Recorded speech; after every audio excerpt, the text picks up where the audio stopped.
Hello बच्चों, कैसे हो? आपका स्वागत है त्रिपाण स्टडी सेंटर में। आज जो आपके समक्ष टॉपिक प्रस्तुत हुआ है कई मानने में काफ़ी महत्वपूर्ण है हर एक एग्जाम व्यू से।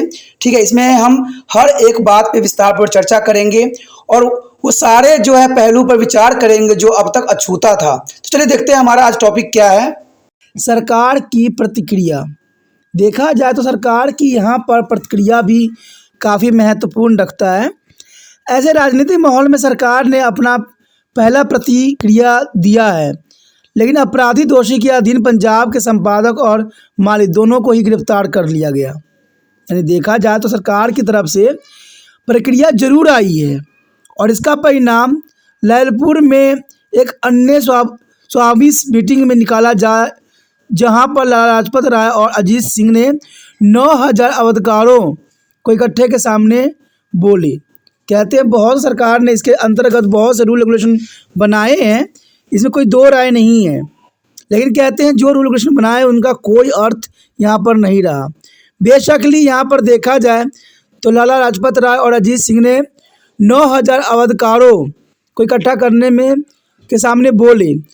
स्वदेशी को समर्थन देने और नई सिंचाई दरों को भुगतान करने से इनकार करने के लिए अजीत सिंह ने भूमि मालिकों को जत्थेबंद किया। ये भी काफ़ी महत्वपूर्ण है कि यहाँ पर जो है जत्था बंद किया गया।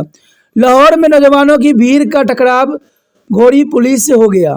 यानी देखा जाए तो लाहौर में नौजवानों की भीड़ का टकराव जो है घोड़सवार पुलिस से हुआ, जो काफ़ी लंबा संघर्ष चलता रहा। कहते हैं अप्रैल 1907 तक जो है अधिकारियों ने मीटिंग और व्यवस्था पर पाबंदी लगानी शुरू कर दी और लाला हंस राज साहनी एवं उसके राजनीतिक साथियों को वहाँ पर गिरफ्तार कर लिया। तो ये काफ़ी महत्वपूर्ण है कि अप्रैल 1907 तक जो है अधिकारियों में मीटिंग और व्यवस्था पर पाबंदी लगानी शुरू हुई। तो कहते हैं ये किसान आंदोलन काफ़ी महत्वपूर्ण था। इवन कि देखा जाए तो लाला हंस राज साहनी व उसके राजनीतिक साथियों को जो है गिरफ्तार किया गया।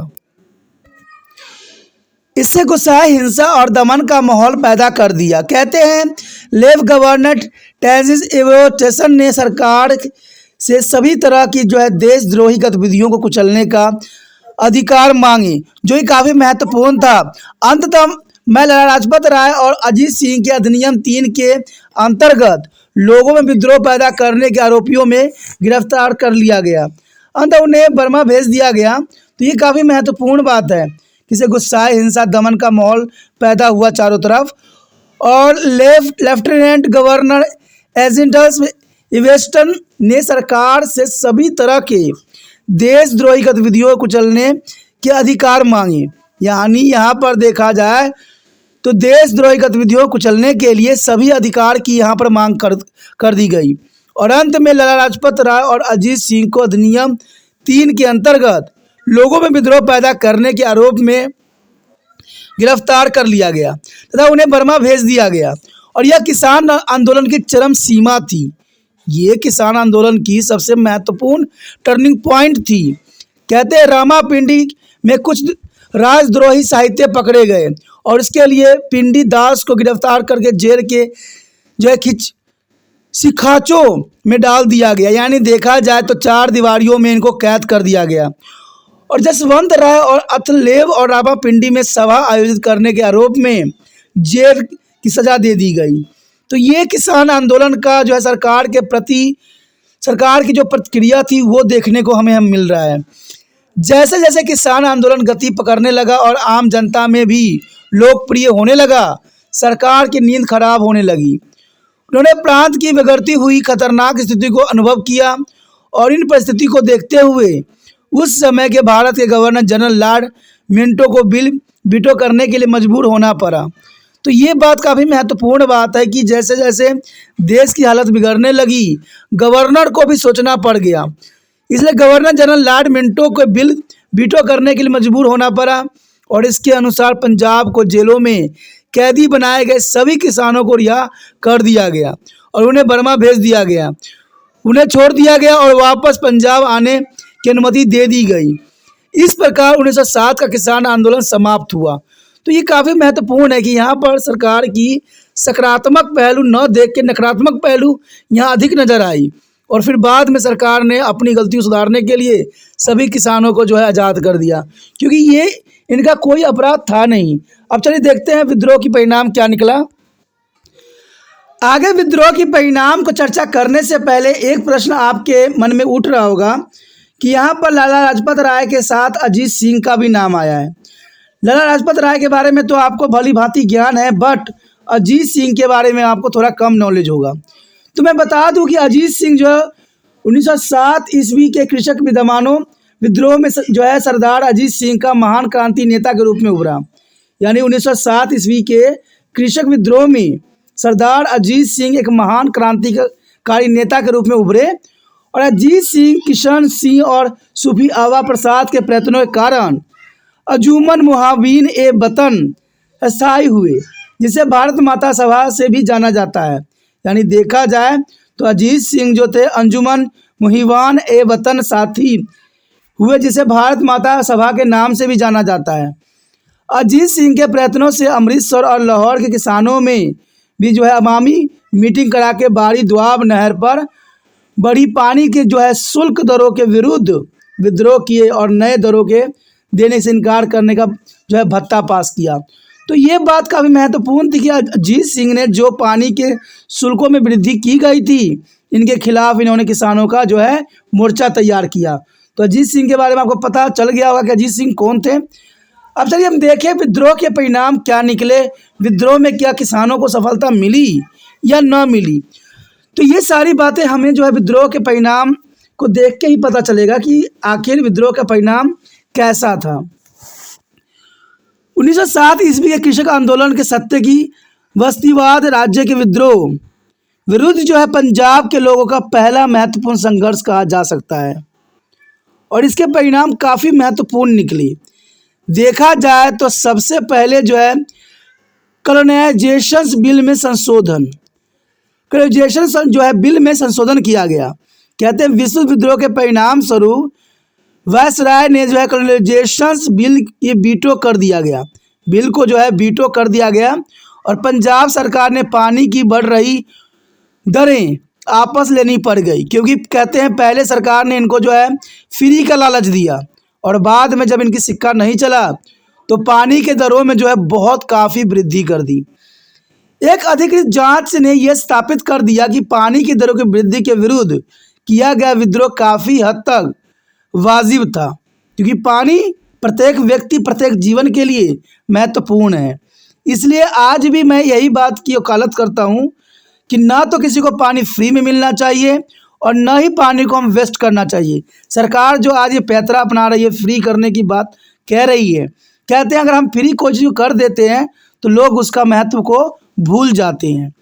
और हम ये बात जानते हैं कि पानी हर जीवन के लिए महत्वपूर्ण है और हमारे पृथ्वी में पानी कमी नहीं है, लेकिन देखा जाए तो पीने लायक पानी सिर्फ 0.1% के आसपास भी से भी कम है।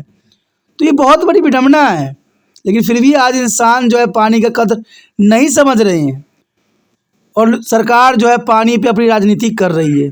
तो ये गलत है और सरासर ये गलत भी रहेगा। कहते हैं जो कॉलोनाइजेशन बिल अंत में 1912 में पास किया गया वो करीब उन सभी एतराज़ों से मुक्त था जो इससे पहले आने वाले बिलों में उठाए गए थे। अब सबसे पहले तो आपको मन में ये दुविधा उत्पन्न हो रहा होगा कि कॉलोनाइजेशन बिल का अर्थ क्या था। तो मैं आपको साफ शब्दों में बता दूं, कॉलोनाइजेशन बिल का से अर्थ था कि ब्रिटिश सरकार द्वारा कॉलोनियों में किसानों को मुफ्त या फिर बहुत ही कम कीमतों पर ज़मीन बांटी गई थी। ये मैंने पहले भी डिस्कस कर चुका हूँ कि कॉलोनाइजेशन एक्ट के अंतर्गत जो है किसानों को मुफ्त ज़मीन बांटी गई थी और ये ज़मीन वो थी जो उनको दिया गया था। उन पर नियंत्रण करने के लिए कॉलोनाइजेशन बिल पास किया गया और इसके अनुसार सरकार ने स्वयं को उपजाऊ ज़मीन का मालिक घोषित कर दिया और किसानों का मालिक का हक ख़त्म कर दिया। इससे अवधकारी ने अभ्यस्तनामा बनाने के हकों पर पाबंदी लगा दी और नए कानून ने किसानों के बटादार बनाकर रख दिया, यानी बटादार बनाकर रख दिया और वे न तो ज़मीन के वृक्ष बेच सकते थे, ना ही मकान या झोपड़ियाँ बना सकते थे और न ही ज़मीन खरीद या बेच सकते थे। इवन देखा जाए तो ब्रिटिश सरकार ने यह किया कि बंजर भूमि को जो है किसानों को फ्री में दे दिया और जब इन्होंने मेहनत पसीना बहा के इसको जो है एक उपजाऊ भूमि में कन्वर्ट कर दिया तो वहाँ पर सरकार ने क्या किया, उन पे अपना मलकाना हक जमाने लग गए और किसानों से जो है उन ज़मीनों को छीन लिया। तो यही ग्लोबलाइजेशन बिल था जिसको सरकार ने पास किया था। अगला हमारा जो है पॉइंट आता है किसानों में जागरूकता, काफ़ी महत्वपूर्ण है। देखा जाए तो किसानों के लगातार और जत्थेबंद विद्रोह की शक्ति का ज्ञात हो गया जो उसके मांगे मनवा सकता था। यानी देखा जाए तो यहाँ पर किसानों ने बहुत ही जो है महत्वपूर्ण विद्रोह का जो है अंजाम दिया। उन राष्ट्रवादी के नए विचारों और राष्ट्रवादी आंदोलनकार जिसे प्रतिनिधि सरकार के बारे में जोर दे रहे थे उसका भी पता चल गया था। यानी कि किसानों में बात जागरूकता आ गई कि ब्रिटिश सरकार सिर्फ उनका जो है शोषण कर रहे हैं, उनके लिए कुछ भी जो है अच्छा नहीं कर रहे हैं। देखिए दोस्तों, कहते हैं ना, शोषण करना हमारे देश की पुरानी एक परंपरा रह गई है और ये परंपरा कभी जाती नहीं है। ये दिन प्रतिदिन जो है और भी मजबूत और सशक्त बनती जा रही है। सब ये कहते हैं कि हम जनता के लिए करते हैं, जनता की भलाई करते हैं, लेकिन देखा जाए तो वास्तविक भलाई उनकी अपनी होती है। सबका साथ, सबका विकास, सबका कुछ भी नहीं होता है, सिर्फ होता है उन लोगों की विकास। अगर ऐसा नहीं होता तो देखिए हमारे देश में कई सरकार बने, सबका यही विचारधारा थी, लेकिन क्या आज भी बेरोजगारी खत्म हुई? क्या आज गरीबी खत्म हुआ? क्या महंगाई खत्म हुआ? कहते हैं कुछ भी खत्म नहीं हुआ, सबका तैसा का वैसा ही पड़ा हुआ है। सिर्फ हम अपने आप को ये कहने के लिए जो है बाध्य हो गए हैं कि हम विकसित राष्ट्र बनते जा रहे हैं, हम कुछ भी नहीं बनेंगे। ये मुझे विश्वास है, जब तक सरकार की नीतियाँ यहाँ बदलेगी नहीं तब तक इंसान कहते हैं कभी भी हमारा देश जो है प्रगतिशील नहीं हो सकता। क्योंकि देखा जाए तो हर एक कदम पे जो है बहुत सी रुकावटें हैं। सिर्फ सरकार जो है कागजों में ये बात दिखाने की कोशिश कर रही है कि हम विकसित हैं, लेकिन वास्तविक हकीकत में जाइएगा, वास्तविक क्षेत्रों में जाकर देखिएगा तो वो विकास आपको अधूरा दिखाई देगा, कहीं भी दूर दूर तक जो है नहीं दिखाई देगा। और इसका सबसे बड़ा कारण इंसानों को जो है भारत के नागरिक को जागरूक नहीं होना है। आज भारत के नागरिक जो है ऐसे ऐसे मंत्रियों की बातों को आंख बंद करके मान लेते हैं। अगर हम अगला पॉइंट पे बात करें तो काफ़ी महत्वपूर्ण रहेगा किसानों और शहरी नेताओं के बीच आपसी संबंध। तो ये काफ़ी महत्वपूर्ण है कि किसानों और शहरी नेताओं के बीच आपसी संबंध किस प्रकार का है। लाला लाजपत राय और अजीत सिंह जैसे राष्ट्रीय नेताओं की सहभागिता के परिणाम स्वरूप ग्रामीण जनता और शहरी आंदोलनकारियों के बीच दूरी खत्म हो गई, क्योंकि ये सब प्रयत्न लाला लाजपत राय और अजीत सिंह के ही प्रभाव का परिणाम था, जिसे ग्रामीण और शहरी आंदोलनकारियों के बीच जो दूरी थी वो खत्म हो गई। उनकी समस्याओं में शहरी नेताओं का दिलचस्पी और उसके दुख सहने की इच्छा से किसानों को उनके ऊपर और सारे देश पर अंग्रेज द्वारा किए जा रहे अत्याचारों के विरुद्ध लड़ने की प्रेरणा मिली। क्योंकि देखा जाए तो अंग्रेज सिर्फ भारत को उपनिवेश नहीं बनाए थे, कई और देश को, इवन कि अमेरिका को भी इन्होंने नहीं छोड़ा। समय के साथ करीब सभी राजनीतिक संगठनों में जो है किसानों की हालत में कुछ सुधार अवश्य हुए और ये सुधार के लिए ग्रामीण क्षेत्र में अधिक प्रयत्न करके शुरू किए गए। यानी देखा जाए तो यहाँ प्रयत्नों के परिणाम स्वरूप जो है ये काफ़ी आगे विकास किया। इसके आगे हमारे समक्ष आता है अंग्रेज सरकार के प्रति वफादारी का खात्मा। आपको जैसे मैंने बताया भी था कि 1857 की क्रांति दबाने में पंजाब सिपाहियों का बहुत ही महत्वपूर्ण योगदान था।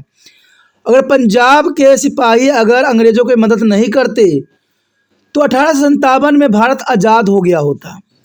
लेकिन देखा जाए तो पंजाब के सिपाहियों की वफादारी ने जो है हमें दोबारा एक गुलाम होने का सबूत दिया। पंजाब के लोगों के अथवा वफादारी ने अंग्रेज़ों के विश्वास को गहरा धक्का लगा, क्योंकि जब इनको ये बात समझ में आ गई पंजाब के लोगों का कि अंग्रेज़ सिर्फ उनका ही शोषण नहीं, देश का ही शोषण नहीं, उनका भी शोषण कर रहे हैं, तो इसमें विश्वास का बहुत बड़ा धक्का लगा। 1907 के मुजाहरों के सरकार को यह दर्शाया दिया गया कि कृषकों की शिकायतों में मुजाहरों का मुख्य मुद्दा बनने की बड़ी संभावनाएं मौजूद थी। यदि उन्हें ध्यान से हल नहीं किया जाता है, सरकार ने महसूस किया कि उनके लिए पंजाबी किसानों की वफादारी का बहुत अधिक महत्व था, क्योंकि अंग्रेज जो है भारतीय फौज का बड़ा हिस्सा उन किसान समुदाय से ही भर्ती किया गया था। क्योंकि देखा जाए तो जो सिपाही बने थे वो पहले किसान थे और किसानों को जो है सिपाही बनाया गया था। तो किसानों का दर्द जो है उन फौजियों को मालूम थी, समझ थी, जिन्हें जवाज बल कहा जाता था। यानी सब के सब पहले किसान समुदाय से संबंध रखते थे और वफादारी लुप्त हो जाने पर उन्हें यह जवाज लोग उपलब्ध हो सकेंगे।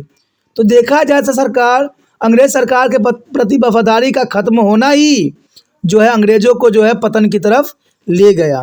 और ये सब जो है कहते किसान आंदोलन के कारण ही परवान चढ़ सका। उसके पश्चात हमारे समक्ष आता है पंजाब में राजनीतिक चेतना का उदय। ये काफ़ी महत्वपूर्ण रहेगा कि पंजाब में राजनीतिक चेतना का जो है उद्भव कैसे हुआ। कहते हैं 1907 की कृषक बेचैनियों और उनके परिणाम पंजाब में आम करके और अमृतसर में खास करके, यानी पंजाब में आम हुई लेकिन अमृतसर में इसका खास विशेषता देखने को मिला। राजनीतिक चेतना के अचानक उभरने के लिए उत्तरदायी थे। पहले मुख्य रूप से यह वाणिज्यिक शहर सरकारी सरपरस्ती के अधीन ही अपनी गतिविधियां चलाया था। इस शहर को अभी भी शिक्षा में पिछड़ा हुआ माना जा रहा था, क्योंकि इस शहर को हम शिक्षा में अधिक पिछड़े हुए उस समय मान रहे थे और यहाँ पर बड़ी ही कम राजनीतिक गतिविधियां देखने को मिलती थी। कृषक उभार के परिणाम स्वरूप प्रांत के चरमपंथी तत्व ने देश के अन्य भागों में राजनीतिक नेताओं से प्रेरणा ली और उनके साथ जो है सरगर्म संपर्क स्थापित किया। कहते हैं ये काफ़ी उनके लिए महत्वपूर्ण बात थी। अगर हम अगले पॉइंट की तरफ नज़र करें तो भारतीय राष्ट्रवाद की आंदोलन की शक्ति दे दी। भारतीय राष्ट्रवाद का आंदोलन को शक्ति सिर्फ किसान आंदोलन के कारण ही प्राप्त हुआ, क्योंकि किसानों ने ये सब कुछ करके दिखा दिया जो एक भारतीय राष्ट्रीय जो है आंदोलन को चाहिए था। किसान आंदोलन भी सही तरह से लोगों में बढ़ चढ़ कर हिस्सा लिया, जिसे राष्ट्रीय आंदोलन की जो है शक्ति मिली और यह सरकार के लिए भारी चिंता का विषय बन गया। अंग्रेज अधिकारी द्वारा की गई सख्त कार्रवाई ने रोष की एक लहर पैदा कर दी और नौजवानों को इसके लिए तैयार कर दिया गया और वह बरतानिया में फंदा गले से निकाल फेंके। और इस सभाओं विशेष पहलू यह था कि हिंदू, मुसलमान और सिख बिना किसी सांप्रदायिक भेदभाव से इनमें शामिल होते थे। तो ये काफ़ी महत्वपूर्ण है कि किसान आंदोलन ने हमें एकता का भी सूत्र पढ़ाया। इसमें हिंदू, मुसलमान, सिख बिना किसी सांप्रदायिक भेदभाव से शामिल हुए, जो काफ़ी महत्वपूर्ण लगता है। अगर हम अगले पॉइंट की तरफ नज़र करें जो कि काफ़ी महत्वपूर्ण रहेगा, अंग्रेज शासन को धक्का लगना। ये भी एक पॉइंट है, अंग्रेज शासन को धक्का लगना। कहते हैं 20वीं शताब्दी से पहले दशकों में कृषकों की बेचैनी ने भारत में अंग्रेजों की शक्ति को गंभीर चोट दी, क्योंकि कृषकों की जो बेचैनी थी, जो समस्याएं थी, उसने अंग्रेज की शक्ति को बहुत ही गंभीर चोट दी, क्योंकि फौजों में बड़ी गिनती में पंजाबी थे। ये सबसे महत्वपूर्ण और टर्निंग पॉइंट था अंग्रेजों को जो है यहाँ पर धक्का लगना, क्योंकि इसमें देखा जाए तो मैक्सिमम जो थे किसान ही फौज में सम्मिलित थे। अब उनकी वफादारी सरकार के लिए गंभीर चिंता का विषय बन गया और यही समय काल था जहां पर उनको जो है पतन की तरफ ले गया, क्योंकि जिन पे वो विश्वास करते थे, जिनका उन्होंने कई क्रांति को दबाने के लिए उपयोग किया, अब वो किसान जो कि फौजी थे, कहते हैं उनको समझ में आ गया कि सरकार सिर्फ उनका इस्तेमाल कर रहे हैं भारत के ही, यानी अपने ही भाई बंधुओं को मारने के लिए। तब जाके यहाँ पर देखा जाए तो फौज का जो है अपनी बड़ी सी जो है गिनती सरकार की वफादारी से जो है मुंह मोड़ ली। उसके अगला पॉइंट हमारे समक्ष जो आया है, बहुत से क्रांतिकारी आंदोलन का सूत्र। कहते हैं कृषक उभार ने पंजाब में क्रांतिकारी आंदोलन की एक लड़ी चढ़ा दी। देखा जाए तो क्रांतिकारी आंदोलन की एक लड़ी चला दी, जैसे पंजाब में गदर आंदोलन, बब्बर अकाली आंदोलन, कीर्ति किसान आंदोलन और मुजाहरा संघर्ष और नौजवान भारत सभा ध्वज जले सोसाइटी और क्रांतिकारी आंदोलन। इसके विषय में हमने पहले ही पढ़ चुका है, ठीक है। इसके पहले चैप्टर में हमने इसके पूरा विस्तार पूर्वक चर्चा किया था। अगर आपने पिछला वीडियो नहीं देखा है तो उसको ज़रूर देखिए। इसमें हमने जो है अकाली आंदोलन, गदर आंदोलन, बब्बर अकाली आंदोलन, सबके विषय में हमने विस्तार पूर्वक चर्चा किया, जो कि काफ़ी महत्वपूर्ण रहता है। तभी त्रिपाठी स्टडी सेंटर हमेशा कहता है कि कोई वीडियो मिस नहीं कीजिए, सभी वीडियो आपके लिए काफ़ी महत्वपूर्ण रहता है, इंपॉर्टेंट रहता है, ठीक है। तो त्रिपाठी स्टडी सेंटर ये भी चाहता है कि ये वीडियो दूसरे बच्चों तक भी पहुँचे और इसका माध्यम आप बन सकते हो। अगर आपको ये वीडियो समझ में आती है, अच्छा लगता है, तो जर्नल सी बात है दोस्तों, आपको भी त्रिपाठी स्टडी सेंटर को मदद करने की आवश्यकता है। जितना हो सके इस वीडियो को शेयर करने की भावना आपके मन से जो है धुंधला नहीं होना चाहिए, ठीक है। और इसके लिए आपको बहुत कुछ नहीं करना है, थोड़ा सा प्रयत्न करना है, जो आप आए दिन करते ही रहते हो, ठीक है। यूट्यूब से लिंक को कॉपी कीजिए और व्हाट्सएप एड्रेस पे लगा दीजिए। जो बच्चे आपके कांटेक्ट में होंगे वो ज़रूर देखेंगे, जरूर इसका जो है फ़ायदा उठाएंगे। क्योंकि कहते हैं ना, हम अगर वही बात अब फिर से दोहराने लग गए कि अच्छी बातों को हम दबाते चले गए, जैसे हमने बहुत जगहों पे देखा, तो हमारा देश कभी भी आज़ाद नहीं होगा। उस समय में अंग्रेज जो थे प्रताड़ना दे रहे थे, अंग्रेज हमारा शोषण कर रहे थे, साहूकार कर रहे थे, जमींदार कर रहे थे।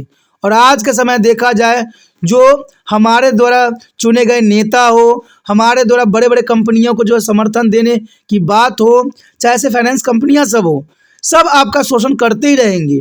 समय बदला है, लोगों की नीति नहीं बदली है, लोगों का विचार नहीं बदला है। इसलिए आप अपना विचार बदलिए, जितना हो सके इस वीडियो को शेयर कीजिए। क्योंकि जब तक सारे बच्चे समझदार नहीं होंगे, समझ उनके पास ये बात की नहीं रहेगी, तब तक देश हमारा कभी प्रगति नहीं कर सकता।